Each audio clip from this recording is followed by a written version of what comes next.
Sa halip na huli ng isda, iligal na droga ang bitbit ng dalawang mangingisda na nasabat sa isang matagumpay na anti-illegal drug operation sa Dawis, Bohol. Tinatayang halos 14 na milyong halaga ng hiniinalang shabu ang nasamsam mula sa kanila. A 9165 o Comprehensive Dangerous Drugs Act of 2002 ang kakaharapin ng dalawang naarestong suspect habang patuloy ang investigasyon upang tukuyin kung may mas malawak pang grupo ang kinilang kinabibilangan. Yan ang balitang hatid ni Patrolwoman Annalyn Canoo.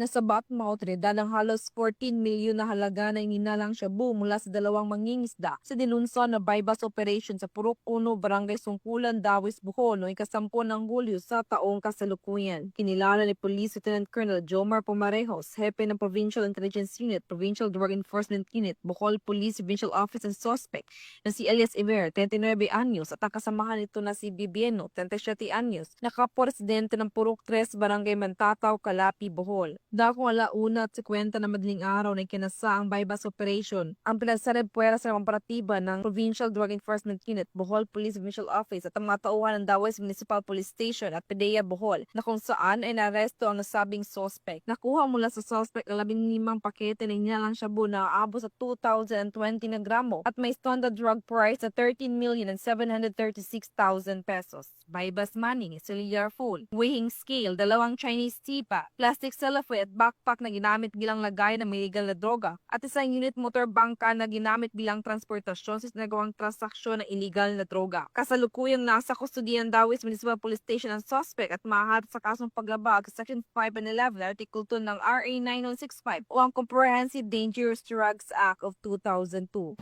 Ang operasyon pong ito ay isang klaro na ebidensya ng ating kapulisan sa lalawigan ng Bohol sa pamumuno ni Police Colonel Arnel Banson, ang ating Provincial Director, ay seryoso po sa ating kampanya kontra illegal droga.